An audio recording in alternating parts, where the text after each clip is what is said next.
شراء أجهزة التدفئة لتقيهم من برودة الجو التي وصلت إلى ناقص درجة بوجدة، فكل حسب إمكانياته، لكن تبقى الجودة والأمان أساسيا في عملية الشراء. كاين اقبال كثير على آلة التدفئة، وحتى ديال الناس حتى ديال الغاز، لان كاين الناس اللي عاود الله يحسن لهم كتقول لك الكهرباء الفاتوره ديالها كبيره بزاف كتشري ديال الغاز، ولكن خصو يستعملوا باحتياط. ننصح الناس اللي ما عندهاش التهويه في اليوس ديالها ما كيعرفش تستعمل الشوفاج ديال الغاز، تستعمل الشوفاج ديال الكهرباء. ما نبغيوش هذاك ديال لي غاز، الكارف ديال لي غاز فيه شويه مغامره. هذا زوين، هذا ديال الضو في مده 10 دقائق تقد البيت ديالك تكون سخونه.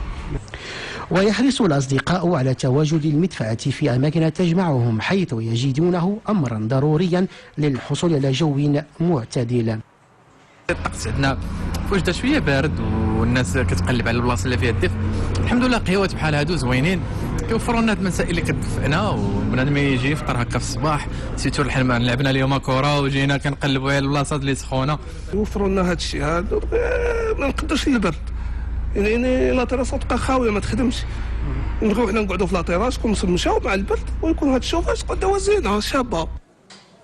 وينصح باتخاذ الحذر في التعامل مع موجة البرد التي تعرفها مدينة وجدة والجهة الشرقية، فحسب مديرية الرصاد الجوية الوطنية فدرجة الحرارة الدنيا تتراوح ما بين ناقص 6 درجات ودرجة واحدة بكل من نجرادة وبركان وتوريرت وقرسيف ووجدة.